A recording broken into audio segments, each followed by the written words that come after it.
Hi hello all welcome to my channel Telugu audio books by voice of sisters.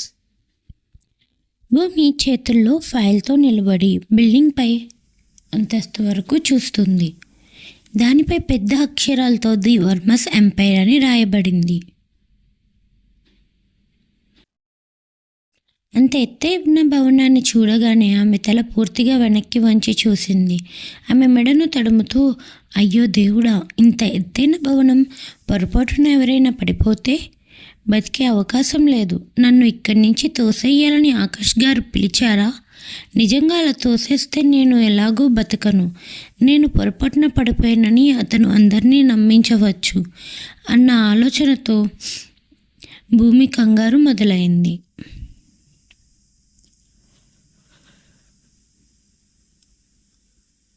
వెంటనే భూమి గుండెల్లో భయంతో ఆమె ఫైల్ని తన గుండెలకు గట్టిగా హద్దుకొని భయంతో అక్కడే నిలబడిపోయింది. అప్పుడే ఒక బాడీగార్డ్ ఆమె దగ్గరకు వచ్చి, మేడం లోపలికి రండి అన్నాడు.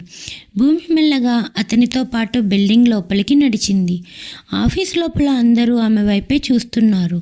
అక్కడ భూమి మాత్రమే ట్రెడిషనల్ వేర్ వేసుకొని ఉంది.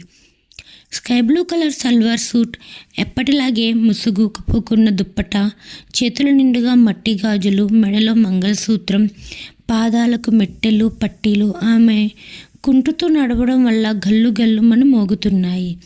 భూమి తన ఫేస్ కనిపించకుండా హైడ్ చేసి కుంటుతూ నడుస్తూ ఉన్నప్పటికీ చూడడానికి ఆమె చెక్కిన శిల్పంలా చాలా బాగుంది, ఆకర్షణీయంగా కనిపిస్తుంది. అబ్బాయిల కళ్ళు అన్నీ భూమిపైనే ఉన్నాయి. అమ్మాయిలు ఆమె వైపు విసుగ్గా చూస్తున్నారు. చదువుకొని పల్లెటూరు అమ్మాయిని చూస్తున్నట్లు, అది కూడా కుంటుతూ కనిపించిన ఒక పల్లెటూరి అమ్మాయిలా భూమిని అందరూ చూస్తున్నారు. ఆ చూపులన్నీ చూసి భూమి కంగారు పడింది. ఆమె ముఖం, మెడ, అరచేతుల్లో చెమటలు పట్టింది. భూమికి అక్కడి నుండి వెంటనే వెళ్ళిపోవాలనిపించింది. అప్పుడే ఆ బాడీగార్డ్ ఒక చోట ఆగాడు. అతను ఆగడం చూసి భూమి కూడా ఆగి ముందుకు చూసింది. ఇద్దరు ఎమర్జెన్సీ ఎగ్జిట్ దగ్గర నిలబడి ఉన్నారు. భూమి డోర్ మీద ఉన్న గ్లాసులోంచి చూసేసరికి డోర్కి అవతల వైపు మెట్లు ఉన్నాయి. అది చూసిన భూమి బాడీగార్డ్ వైపు చూడడం మొదలుపెట్టింది. ఆ బాడీగార్డ్ కూడా నిస్సహాయంగా ఆమె వైపు చూస్తున్నాడు. భూమి నడకలో భూమి ఒక కాలు వైకల్యంకి గురి అయిందని అతనికి తెలిసింది. ఆమె సరిగ్గా నడవడం రాదు, కానీ తన బాస్ ఆదేశమే తన ప్రయారిటీ కాబట్టి అతను తన హృదయాన్ని కఠినం చేసుకుని ఎటువంటి భావోద్వేగం లేకుండా భూమితో, మేడం, మీరు మెట్ల నుండి 22వ అంతస్తుకి వెళ్ళండి, మీకోసం అక్కడ సార్ వెయిట్ చేస్తున్నారు అన్నాడు. అది విన్న భూమి, ఏంటి 22వ అంతస్తా? అయితే మనం లిఫ్ట్లో వెళ్దాం, మెట్లు ఎందుకు, ఇక లిఫ్ట్ లేదా అని షాకింగ్ ఆశ్చర్యంగా అడిగింది భూమి. మెట్ల మీదుగా 22వ అంతస్తుకి వెళ్ళడం ఆమెకు చాలా పెద్ద విషయం. కాదు, అసలు తన వల్ల కాని విషయం అది.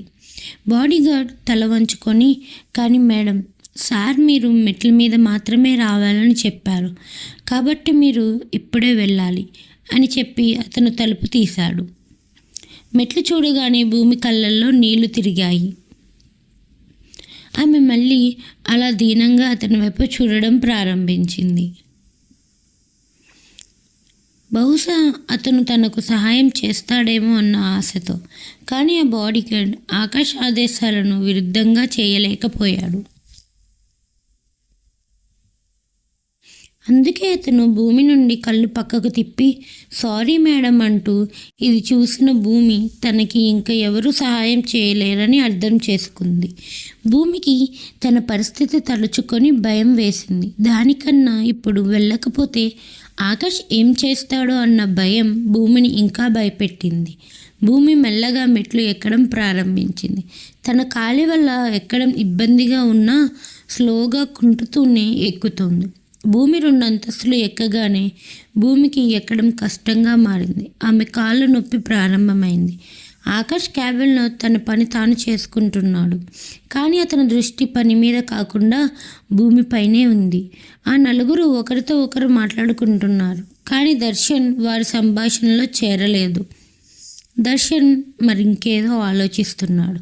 ఆకాష్కి వర్క్స్లో హెల్ప్ చేస్తున్నాడు కూడా. అంతలోనే దర్శన్ ఫోన్ మోగింది.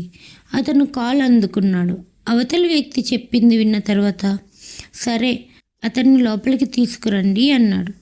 ఆకాష్ వెంటనే వచ్చింది భూమి ఏమో అనుకున్నాడు. ఎవరు వస్తున్నారు అని ఆకాష్ దర్శన్ని అడిగాడు. దర్శన్, సార్ మన ఢిల్లీ క్లయింట్ అసిస్టెంట్ కాంట్రాక్ట్ పేపర్స్తో వచ్చాడు. నేను ఆ పేపర్లు చెక్ చేసి మీకు పంపుతాను అన్నాడు. దానికి ఆకాష్ సరే అని ఆకాష్ చిన్నగా నవ్వాడు. అది నవ్వు కాదు, బలవంతంగా నవ్వాడు. దర్శన్ అక్కడి నుండి వెళ్ళిపోయాడు. బాడీగార్డ్కి ఫోన్ చేసి దాదాపు 2 గంటలు అయినా భూమి ఇంకా క్యాబిన్కి రాలేదు. ఇలా ఆలోచిస్తూ ఆకాష్ బాడీగార్డ్కి ఫోన్ చేశాడు.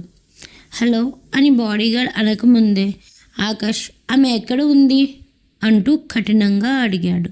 సార్ ఆమె మెట్ల మీద నుండి వస్తుంది.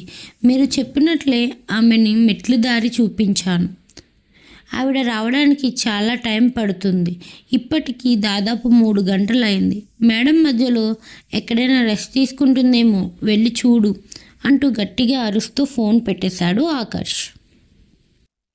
అతని గొంతు విన్న మోక్షిత్, ఆకాష్ అసలు ఎవరు వస్తున్నారు, ఎవరి గురించి మాట్లాడుతున్నారు, ఎవరి గురించి మాట్లాడుతున్నారో మీకు మరి కొద్దిసేపట్లో తెలుస్తుంది. కాబట్టి ఇప్పటికే మౌనంగా కూర్చోండి అని ఆకాష్ మోక్షిత్పై అరిచి ఫైల్ని తీసుకొని డస్ట్బిన్లో పడేశాడు. భూమి ఇంకా రావడం లేదు అని ఆకాష్కి చాలా కోపం వచ్చింది. మనస్సులో, ఏమిటి భూమిని గిఫ్ట్ నీకు నచ్చలేదా, లేక నచ్చిన మెట్లపైనే ఉండిపోయావా అనుకుంటున్నాడు. ఆకాష్ మాటలు విన్న బాడీగార్డ్ వేగంగా మెట్లు ఎక్కడం ప్రారంభించాడు. ఆకాష్ మాట వినాలి, కానీ అదే సమయంలో భూమికి ఏమైనా జరిగిందేమో చూడాలి. పాపం తన వికలాంగురాలు కాబట్టి తను ఎక్కడన్నా కాలు జారి పడిపోయిందా అని ఆ గార్డ్ ఆలోచనలో పరిగెత్తాయి. ఆ బాడీగార్డ్ ప్రతి అంతస్తు ఎక్కుతూ భూమిని వెతుకుతూ అతను 18వ అంతస్తుకు చేరుకున్నాడు. అక్కడికి వెళ్ళేసరికి అతనికి 20వ అంతస్తు మెట్ల నుండి భూమి ఏడుపు శబ్దం వినిపిస్తుంది. అతను అక్కడే ఆగిపోయాడు. మరికొన్ని మెట్లు ఎక్కి చాటుగా భూమిని చూశాడు. భూమి మెట్లపై కూర్చొని కుడికాలు పట్టుకొని ఏడుస్తుంది. ఆమె కాలు దాదాపు వాచిపోయి ఎర్రగా కూడా మారింది. అది చూసి బాడీగార్డ్ చాలా బాధపడ్డాడు. కానీ అతనేం చేయలేని పరిస్థితి. భూమి ఏడుస్తూనే తనకి తానే ఇలా చెప్పుకుంది. భూమి, ఇప్పుడు 2 అంతస్తులే మిగిలాయి. కొంచెం స్పీడ్గా వెళ్ళాలి. ఇంత దూరం ఎక్కాక గివప్ ఇవ్వకు భూమి. ఇప్పుడు త్వరగా వెళ్ళకపోతే ఆకాష్ గారికి కోపం వస్తుందేమో. కోపంతో ఇంకేం చేస్తారో తెలియదు అనుకుంటూ తనని తాను పుష్ చేసుకుంటుంది.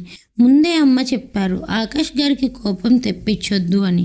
ఇప్పటికే అతను కోపంగా ఉన్నాడు కాబట్టి నేను అతనికి ఇంకా కోపం తెచ్చుకునే అవకాశం ఇవ్వకూడదు అని తనను తాను మోటివేట్ చేసుకుంటుంది. భూమి ఏడుపు గొంతు వల్ల ఉక్కిరి బిక్కిరి అయ్యి భూమి నోట నుంచి మాట రావడం కూడా కష్టంగా ఉంది. అయినా తనలో తానే మోటివేట్ చేసుకుంటుంది. తర్వాత కొంతసేపటికి మెట్ల చేతులతో రేలింగ్ పట్టుకొని లేచి నిలబడి ఫైల్ను కింద నుండి అందుకొని రేలింగ్ సహాయంతో మెల్లగా నడవడం ప్రారంభించింది. ఆమె 2 కాళ్ళు విపరీతంగా వణుకుతున్నాయి. 2 ఏళ్ల క్రితం నాటి సీన్ మళ్ళీ వచ్చినట్టు అనిపించింది. అప్పుడు ఆకాష్ ఆమెతో ఇలా నడుచుకొని రమ్మన్నాడు. కానీ ఎందుకు నన్ను ఆకాష్ గారు ఇలా హింసిస్తున్నారు? నాకు ఇంత బాధను ఎందుకు ఇస్తున్నారు? ఇప్పుడు వెళ్ళాక ఇంకేమంటారు, ఏం చేస్తారో దేవుడా, ఆయన నా మీద కోప్పడకుండా చూడు స్వామి అనుకుంటూ ఇదంతా ఆలోచించుకుంటుంటే ఆమె గుండె దడదడలాడుతుంది. భూమి కుడికాలు పూర్తిగా గాలి కొట్టిన బెలూన్ లాగా ఉబ్బిపోతుంది.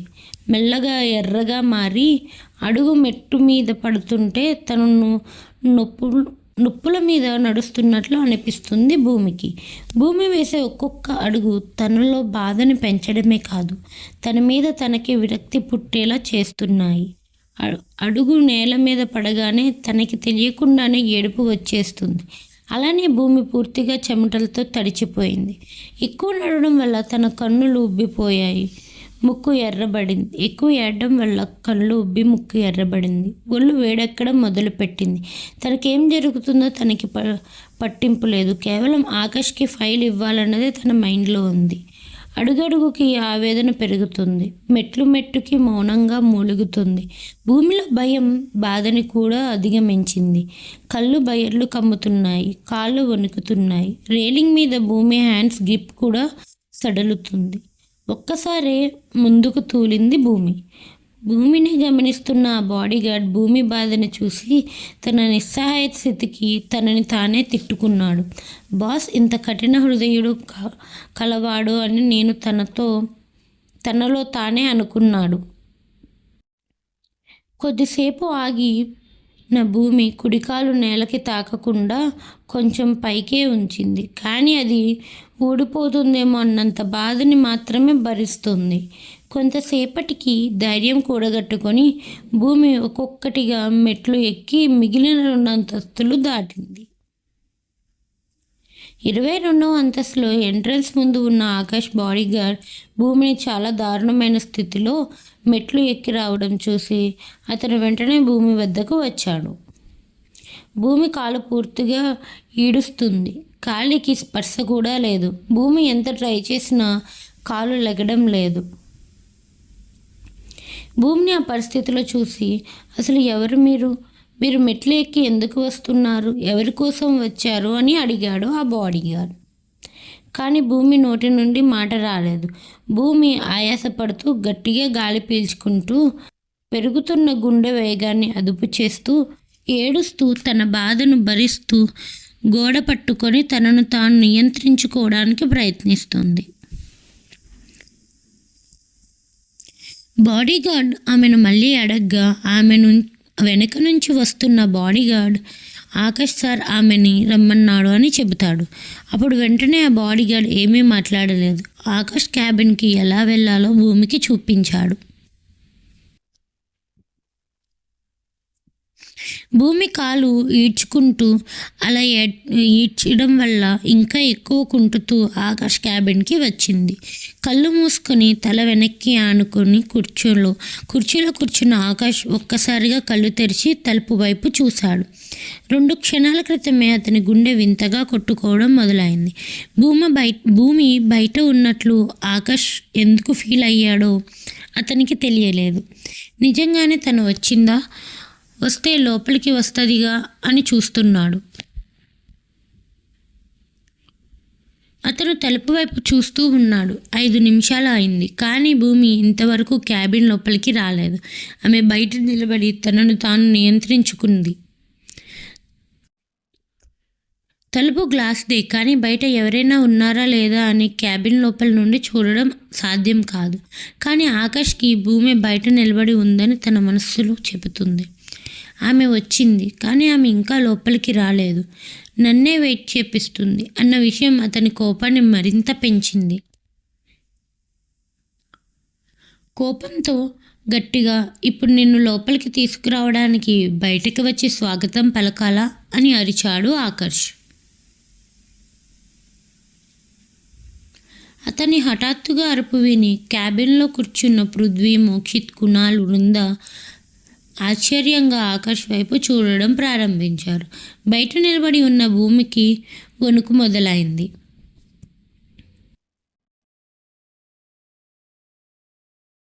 ఆమె ఆకాష్ గొంతు విని ఒక్కసారిగా భయానికి గురి అయింది.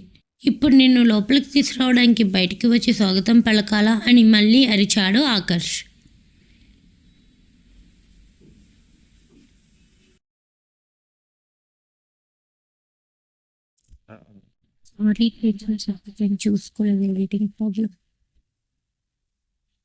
ఆశ్చర్యంగా ఆకాష్ వైపు చూడడం ప్రారంభించారు. బయట నిలబడి ఉన్న భూమికి వెన్నులోంచి వణుకు మొదలైంది. మోక్షిత్ ఆకాష్ ఎందుకు అరిచాడో కారణం అడగక ముందే చిన్న సౌండ్తో క్యాబిన్ డోర్ తెరుచుకుంది. అందరి చూపు తలుపు వైపు వెళ్ళింది. భూమి ఆయాసపడుతూ దుప్పటా ముసుగులో చెమటతో తడిసి తలుపుకు ఆనుకొని ఉంది. భూమి వేసుకున్న డ్రెస్ పూర్తిగా చెమటతో తడిసిపోయింది. భూమి ఫేస్ మొత్తం కనిపించకపోయినా తన కళ్ళల్లోంచి కన్నీళ్లు నేలపై రాలుతూనే ఉన్నాయి. భూమి ఇంకా చిన్నగా ఏడుస్తూనే ఉంది. అది ఏడుపు కాదు, ఏడ్చి ఏడ్చి ఆ ఏడుపు కంట్రోల్ అవ్వక తన నుంచి వస్తున్న ఎక్కిళ్ళలా వస్తున్న ఏడుపు. ఇంత దీనస్థితిలో ఉన్న భూమిని చూసి నలుగురు ఆశ్చర్యంతో లేచి నిలబడ్డారు. వృంద వెంటనే భూమి దగ్గరికి వెళ్ళబోయింది. కానీ ఆకాష్ వృంద ముందు చేతిని అడ్డుపెట్టి ఆపి, ఆగు వృంద, తను నా ఇంటి పని మనిషి. తను వచ్చినప్పుడు నువ్వు ఆమెకి ఎదురు వెళ్ళడానికి లేదు. ఆమెని రిసీవ్ చేసుకొని లోపలికి తీసుకురావడానికి ఆమె ఏమన్నా సీఎం కానీ పిఎం కానీ కాదు. అండ్ నువ్వు ఎందుకు అక్కడికి నిలబడి ఉన్నావు? ఆ ఫైల్ను టేబుల్పై పెట్టు అన్నాడు భూమినే చూస్తూ. ఆకాష్, అసలేం చేస్తున్నావు? భూమిని ఆఫీస్కి ఎందుకు రమ్మన్నావు? అయినా భూమి మరీ ఇంత దారుణమైన పరిస్థితిలో ఎందుకు ఉంది? అలా ఉన్న తనని చూసి ఒక ఆడపిల్లకి హెల్ప్ చేయడానికి వెళ్తున్న వృందాన్ని ఎందుకు ఆపుతున్నావు? మరి ఇలా ఎందుకు బిహేవ్ చేస్తున్నావు అని మోక్షిత్ కూడా గట్టిగా అరిచాడు ఆకాష్పై. ఆకాష్ భూమి వైపు చూస్తూనే ఉన్నాడు. ఆకాష్ అరవగానే నొప్పిలో అక్కడే ఏం జరుగుతుందో అర్థం కాని భూమి ఆకాష్ అరుపు విని తుల్లిపడి టేబుల్ వైపు నడుస్తుంది. భూమి తన కుడికాలు ఈడుస్తూ నడుస్తుంది. భూమి అలా నడవడం చూసి ఆకాష్ కళ్ళు చిన్నగా అయ్యాయి.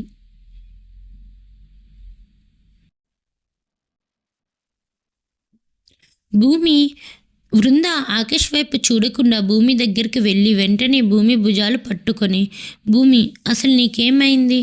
ఎందుకు ఇలా నడుస్తున్నావు? నీ కాలికి ఎక్కడైనా గాయమైందా అని అడిగింది. వృంద భూమి దగ్గరికి వెళ్ళేసరికి ఆకాష్ ఫేస్ కోపంగా మారిపోయింది.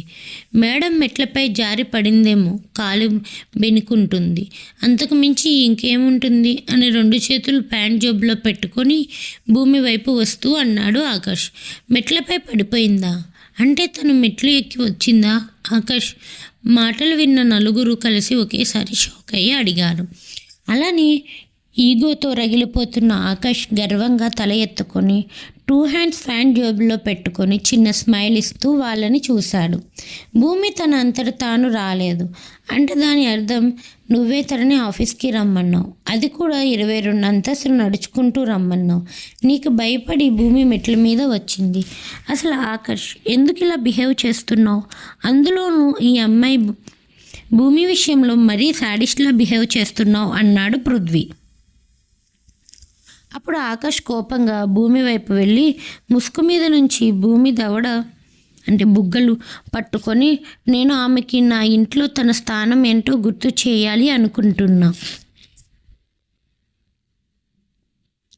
గత 2 ఏళ్లలో నా ఇంటిలో నేను లేకపోవడంతో ఇంట్లో కోడలిలా చాలా హాయిగా రాయల్టీ ఎంజాయ్ చేస్తుంది కదా. నేను ఇండియా వచ్చినప్పటి నుంచి చూస్తూనే ఉన్నాను. తన స్టేటస్ మరిచిపోయి ప్రవర్తిస్తుంది. నా కుటుంబాన్ని తన కుటుంబంలో ఫీల్ అవుతుంది. తను మరీ స్వేచ్ఛాజీవిలా నా ఇంట్లో నాకు తిరగడం ఇష్టం లేదు. నీ గురించి నువ్వేమనుకుంటున్నావు? నీ స్వీట్ వాయిస్తో నీ తేనె పూసిన కత్తిలాంటి పనులతో నా కుటుంబాన్ని నీ వైపు తిప్పుకున్నావు. నా కుటుంబం మొత్తం నీ బుట్టలో వేసుకున్నంత ఈజీ కాదు నన్ను కూడా నీ బుట్టలో వేసుకోవడం. లేక నా కుటుంబాన్ని నీ వైపు తిప్పుకుంటే నేను నీతో బంధాన్ని అంగీకరిస్తాను అనుకుంటున్నావేమో. ఈ ఆకాష్ వర్మ నిన్ను ఈ జన్మలో ఎన్నటికీ అంగీకరించడు. నిన్ను నా జీవితంలోకి బలవంతంగా తెచ్చిన వాళ్ళకి కూడా గుణపాఠం నేర్పుతాను అంటూ ఆకాష్ నిన్నటి నుండి తన గుండెల్లో అణిచివేసుకున్న ద్వేషం, కోపం మొత్తాన్ని అతని మాటల్లో చేతల్లో అర్థమయ్యేలా చెప్పాడు. అతను అదే కోపంతో వృందా వైపు తన అగ్నిజ్వాలలాంటి చూపు విసిరాడు. అతని చూపులలో ఉన్న క్రోధాన్ని భయపడిన వృంద భూమి చేతిని వదిలి 2 అడుగులు వెనక్కి వేసింది. అప్పుడు ఆకాష్ మళ్ళీ భూమి వైపు చూస్తూ, నీకెంత ధైర్యం? నా అమ్మని నీ వైపు తిప్పుకున్నావు, నాకు ఆమెని దూరం చేశావు. ఆమె మొదటిసారి నీకోసం నన్ను కొడితే ఈరోజు మళ్ళీ నీకోసం నీకోసం నాతో గొడవ పడింది. నాకు తెలుసు ఏ రోజు అయితే అమ్మని నిజస్వరూపం తెలుస్తుందో నువ్వు మా జీవితాల్లోకి ఎందుకు వచ్చావో ఆ రోజు అమ్మ నిన్ను ఇంత నమ్మినందుకు బాధపడుతుంది అని నాకు తెలుసు. ఆ రోజు కోసం నేను వెయిట్ చేస్తున్నాను. మా అమ్మ బాధకి కారణమైన ఏ ఒక్కరిని నేను విడిచిపెట్టను. ఇంతకన్నా దారుణంగా నిన్ను చిత్రహింసలు పెడతాను అంటూ చెప్తుంటే కోపానికి అతని నరాలు ఉబ్బి ముఖం కోపంలో నల్లబడింది. ఆకాష్ చూడడానికి చాలా భయంకరంగా కనిపిస్తున్నాడు. మోక్షిత్ కూడా అతనితో ఏమీ చెప్పే ధైర్యం లేదు. ఆకాష్ మాటలు అతని ముఖం చూసి భయంతో వణికిపోయింది భూమి. అప్పటికే భూమి చేతిలో ఫైల్ చేతిలోంచి జారి కింద పడి అందులో పేపర్స్ అంతా చెల్లా చెదురుగా పడ్డాయి. కునాల్ ఆ ఫైల్ చూసి ఆశ్చర్యపోయాడు.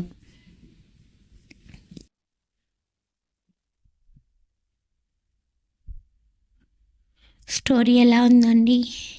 తిట్టుకోకండి. స్టోరీ ఆల్రెడీ ఇది ఎప్పుడో రాసేసిన స్టోరీ కాబట్టి కొన్ని వర్డ్స్ నిన్నంతా చాలా ట్రై చేశాను, కానీ త్రూ అవుట్ ద డే నిన్నంతా నాకు కుదరలేదు. ఎడిటింగ్ చేసి పెట్టుకున్నది కూడా సేవ్ అవ్వలేదు. నాకు ఎందుకు నిన్నంత ఫోన్ సరిగ్గా వర్క్ అవ్వలేదు, అందుకే పార్ట్ ఇవ్వలేకపోయాను.